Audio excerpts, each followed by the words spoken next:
timeline is today after that game? I think Bill Belichick showed his genius. That's not to take anything away from anybody else, because on this particular night, the reality is that we can look at a lot of situations and just say, hey, all right, this guy did this or that.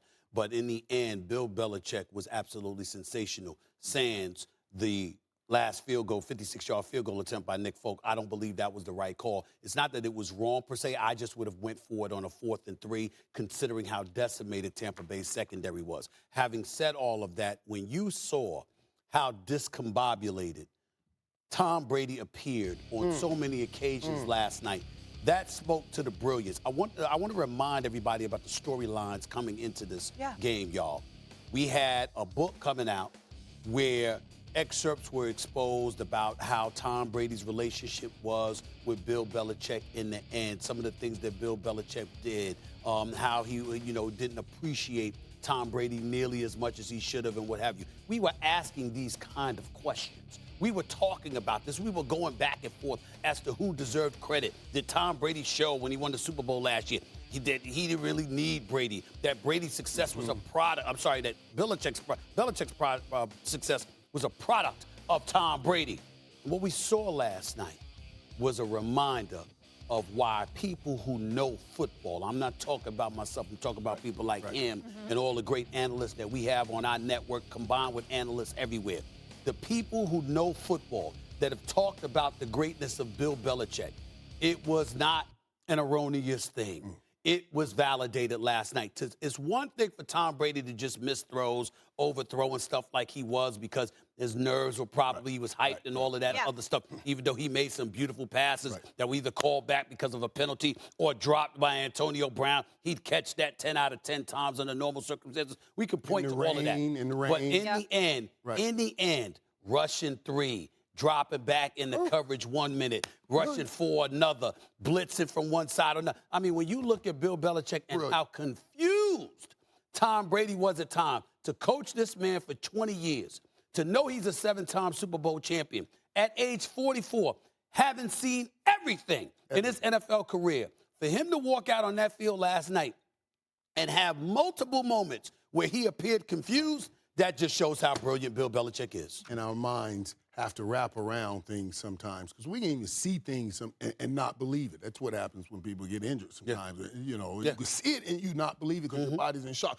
But watching that display by Belichick and watching Tom, see, we're so used to seeing Tom like cool hand Luke. He's always ready. He's always in full control of everything. Last night he wasn't, and it was incredible. It was incredible, like you described, to watch. But I think coming out of this game, what you get, you're wearing white. You know, I thought you could wear black because this was a funeral. This laid to rest all of the Tom Brady stuff in New England. Not saying you can't appreciate him, not saying you don't love him, not saying you don't thank him for those 6 Super Bowls that he gave New England. But now it's time, and you can possibly move on. You know what? So difficult in life when something's ripped away to heal from a ripping. You rip this paper, no way you can put it back together. That's why the great surgeons, they carefully just make a little cut so you can heal properly. Right now, the New England Patriots fans can start healing properly, because Mac Jones was the story last night. Are you joking? Okay, folks, send the kids out the room. This is grown folk talk. This is grown folk talk. Send the kids out the room. I don't want anybody writing my office. I don't want anybody writing my office saying anything. But I'm going to tell you, if I'm Mac Jones, I'm taking this kicker. We going in the back room, and I'm going to whoop his ass. Are you joking? I got a chance to beat Tom Brady right here. Are you joking? I could have beat Tom Brady. I could have, you know what kind of rocket it's going to be for my career to say when Tom Brady returned home that I came in here and beat him. I threw 19 straight completions to beat him. I threw 19 straight. The largest age gap between quarterbacks since the 1950s. And this young man showed up and showed out. Will you stop it? Yo, you got to give him his love. Wait a minute. You got to give him his love in this, man. I'm not debating. Oh, my God. In that moment, Stephen A., that's a big moment. I'm not debating the love. Huge Hold on, Molly. I'm not debating the love that Mac Jones deserves, He y'all. earned it. Hold it. I'm saying, how dare you sit up here and blame Nick Foles? It's Listen, it's a 56-yard field goal.